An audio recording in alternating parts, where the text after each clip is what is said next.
अस्सलामुअलैकुम वरहमतुल्लाहि वबरकातुहू। उम्मीद है आप सभी खैरियत से होंगे और इंशाल्लाह आज हम देखेंगे तख्ती नंबर 26 अलामत वक्फ।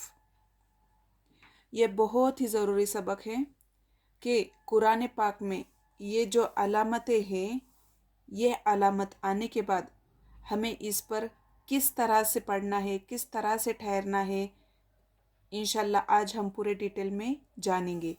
अलामत का मतलब होता है साइन, निशान, और वक्फ का ठहरना, रुकना। वक्फ के मायना ठहरना, यानी कुरान पाक पढ़ते पढ़ते किस तरह ठहरना और कहाँ ठहरना, कहाँ ना ठहरना।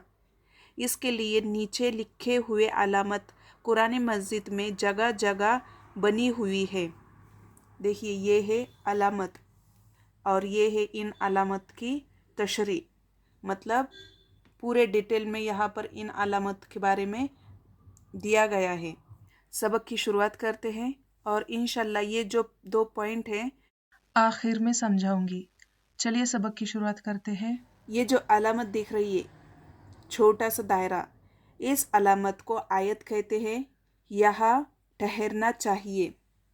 अगर आपने मेरा नूरानी कायदे का सबक नंबर 17 नहीं देखा होगा तो आप ज़रूर देखिए, क्योंकि उस सबक में मैंने इस अलामत के बारे में पूरे डिटेल से समझाया है कि अगर हरकत हो, मतलब ज़बर ज़ेर पेश तनवीन हो और या मद्दा हुर्फ़े लीन आए, तो वक्फ करते वक्त रुकना है तो हम किस तरह रुकेंगे, पूरे डिटेल में बताया है। तो आपसे गुजारिश है कि आप मेरा तख्ती नंबर 17 ज़रूर देखिए, ताकि आपको इस अलामत के बारे में आपको पूरे डिटेल में समझ में आ सके। कहने का मतलब ये है कि ये अलामत आने के बाद हमें रुकना है, ठहरना है, मतलब स्टॉप करना है।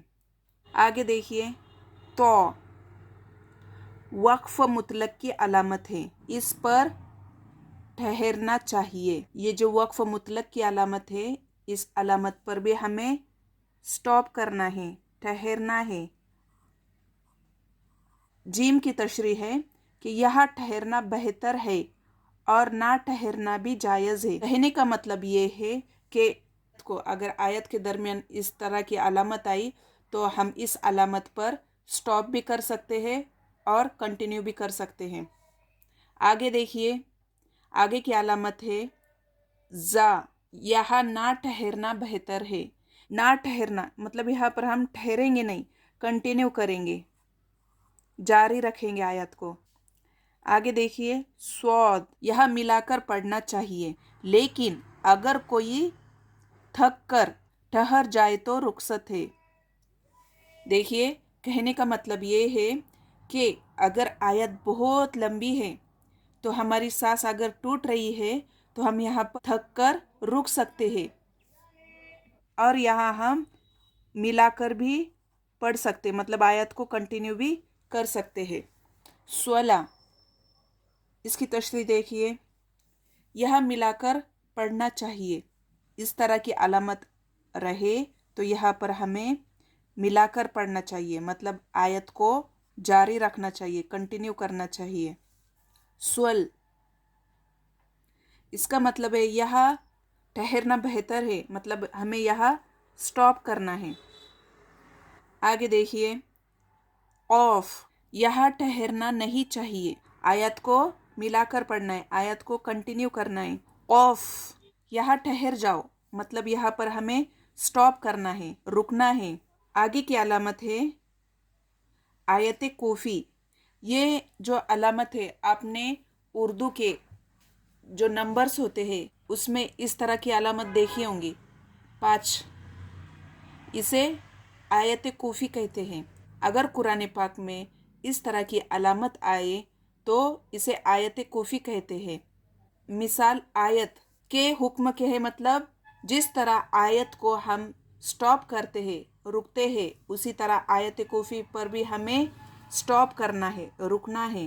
मीम, ये वक्फ लाजिम की अलामत है, इस पर ठहरना चाहिए। आयत के दरमियान अगर मीम अलामत आए तो हमें यहाँ रुकना है। सीन या सत्ता, यह किसी कदर ठहरना चाहिए मगर सांस ना टूटने ना पाए। कहने का मतलब ये है कि अगर आयत हम पढ़ रहे हैं और सीन या सत्ता आ जाए तो हमें यहाँ पर हमारी सांस को रोकना है, होल्ड करना है, चाहे वो 4 सेकंड 5 सेकंड क्यों ना हो। मतलब हमारी सांस को कुछ सेकंड रुका कर आयत को कंटिन्यू करना है। वक्फा, यह सकते की निस्बत ज़्यादा ठहरना चाहिए और सांस भी ना टूटे। जैसे कि हमने सीन या सत्ता में देखा कि सांस को हमें होल्ड करना है, उसी तरह वक्फा में भी हमें सांस को होल्ड करना है। फ़र्क इतना है कि इसमें वक्फा में ज़्यादा देर होल्ड करना है। उम्मीद करती हूँ आपको यहाँ तक की अलामतें आसानी से समझ में आई होंगी। पेंसिल से कलर किया है ताकि आपको आसानी से समझ में आ सके। अब देखिए आगे का है लाम अलिफ। ये अलामत कई आयतों पर होते हैं। यह ठहरे या ना ठहरे मतलब नहीं बिगड़ता। कहने का मतलब ये है कि अगर आयत है और आयत के ऊपर लाम अलिफ है तो यहाँ पर हम ठहरे ना ठहरे मतलब यहाँ पर हमें स्टॉप करना है तो मतलब नहीं बिगड़ता। लेकिन आगे दिया हुआ है जहाँ इबारत के दरमियान लाम अलिफ हो वहाँ ना ठहरे वरना मतलब बिगड़ जाएंगे। देखिए अगर ये आयत है और आयत के दरमियान लाम अलिफ है तो यहाँ पर स्टॉप नहीं करना है, कंटिन्यू करना है वरना मतलब बिगड़ जाएंगे। यहाँ पर रुकने से मतलब बिगड़ जाएंगे। उम्मीद करती हूँ आपको लाम अलिफ का समझ में आया होगा। काफ का देखिए मतलब ये है कि पिछले आयत में जो अलामत आ चुकी है वही यहाँ भी है। कहने का मतलब ये है कि ये जो अलामत है तो इससे पहले इनमें से जो भी अलामत आ चुकी होंगी हम उसे फॉलो करेंगे, हम उस पर अमल करके पढ़ेंगे। आगे की अलामत देखिए मा। इस अलामत की निशानी है इस तरह से देखिए मतलब ये है कि 3 जुमले में से जिन 2 को चाहे मिलाकर पढ़े। मिसाल के ज़रिए मैं आपको इस अलामत को समझाती हूँ। देखिए सूरह बकरा की आयत है, जाल को हल्का पढ़िए, ज़ालिकल किताबु ला रैब फीह। यहाँ पर देखिए आयत के दरमियान 2 जगह पर यह अलामत आई हुई है।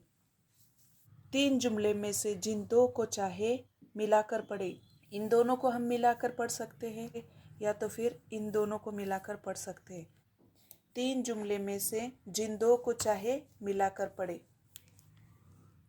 यहाँ पर देखिए जहाँ कई अलामत हो तो ऊपर वाली पर अमल बेहतर है। चलिए मिसाल के ज़रिए आपको समझाती हूँ। जा है, औफ है और स्वल है तो अलामत के ऊपर अलामत है तो हम जो ऊपर वाली अलामत है उसको फॉलो करेंगे मतलब उसे पढ़ेंगे। जैसे कि देखिए स्वल आने पर यहाँ पर कंटिन्यू करना है मतलब मिलाकर पढ़ना है। रिज़्क़ल्लाहु हा को और लाम को मिलाकर पढ़ेंगे क्योंकि ऊपर वाली जो अलामत है हम उस पर अमल करेंगे। आगे का पॉइंट देखिए आयत के बीच में अगर सांस टूटे तो इस कलीमे के आखिरी हर्फ को साकिन करके सांस तोड़े फिर पीछे से लौटाकर पढ़े। कहने का मतलब ये है कि आयत लंबी है, आयत पढ़ रहे हैं और यहाँ पर हमारी सांस टूट रही है तो हम यहाँ पर आखिरी हर्फ है उसे साकिन करके सांस तोड़ेंगे और पीछे से लौटा कर पढ़ेंगे मतलब और 2 हुर्फ हम पीछे से मिलाकर कंटिन्यू करेंगे। बस इतना याद रखिए कि अगर हमारी सांस टूट रही है तो हम आखिरी हर्फ को साकिन करके पीछे से 2 हुर्फ लौटा कर कंटिन्यू करेंगे। उम्मीद करती हूँ आपको अलामत वक्फ ये सबक आसानी से समझ में आया होगा। आप इसे गौर से देखिए, ध्यान से देखिए। अगर नहीं समझ में आया होगा तो आप फिर से रिपीट करके देखिए मेरे इस वीडियो को। आज के लिए बस इतना ही, जल्द ही मिलूंगी अगले सबक में। तब तक के लिए इसके अच्छे से प्रैक्टिस कीजिए। अल्लाह हाफिज़। दुआ की दरख्वास्त दुआ में याद रखिए।